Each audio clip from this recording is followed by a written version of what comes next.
The Aesop for Children by Aesop. Recording by Lee Smalley. The Bear and the Bees.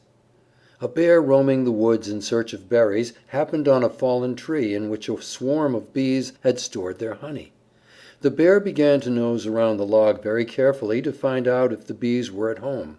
Just then one of the swarm came home from the clover field with a load of sweets. Guessing what the bear was after, the bee flew at him, stung him sharply and then disappeared into the hollow log.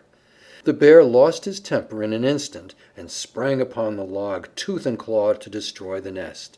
But this only brought out the whole swarm. The poor bear had to take to his heels, and he was able to save himself only by diving into a pool of water. It is wiser to bear a single injury in silence than to provoke 1,000 by flying into a rage. The Fox and the Leopard. A fox and a leopard, resting lazily after a generous dinner, amused themselves by disputing about their good looks. The leopard was very proud of his glossy, spotted coat, and made disdainful remarks about the fox, whose appearance he declared was quite ordinary. The fox prided himself on his fine bushy tail with its tip of white, but he was wise enough to see that he could not rival the leopard in looks. Still, he kept up a flow of sarcastic talk, just to exercise his wits and to have the fun of disputing. The leopard was about to lose his temper when the fox got up, yawning lazily. "You may have a very smart coat," he said, "but you would be a great deal better off if you had a little more smartness inside your head and less on your ribs the way I am. That's what I call real beauty." A fine coat is not always an indication of an attractive mind. The Heron.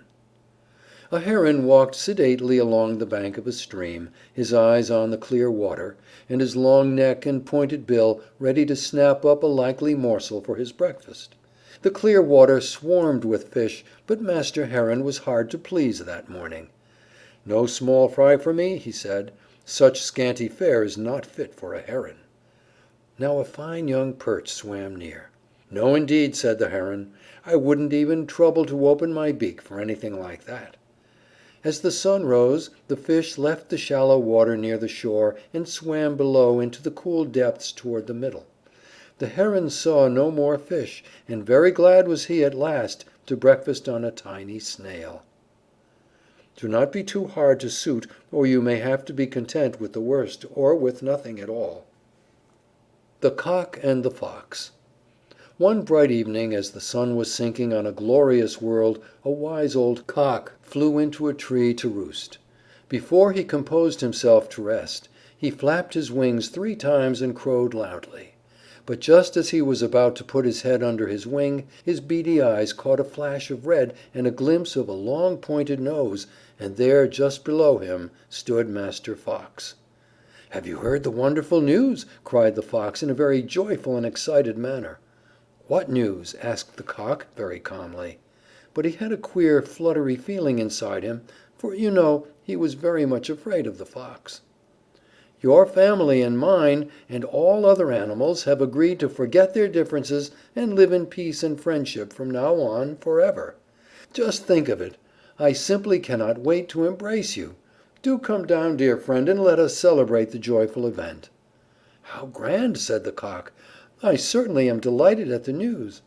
But he spoke in an absent way, and stretching up on tiptoes, seemed to be looking at something far off. "What is it you see?" asked the fox a little anxiously. "Why, it looks to me like a couple of dogs coming this way. They must have heard the good news and—" But the fox did not wait to hear more. Off he started on a run. "Wait!" cried the cock. "Why do you run? The dogs are friends of yours now." "Yes," answered the fox, "but they might not have heard the news. Besides, I have a very important errand that I had almost forgotten about." The cock smiled as he buried his head in his feathers and went to sleep, for he had succeeded in outwitting a very crafty enemy. The trickster is easily tricked. End of section 17.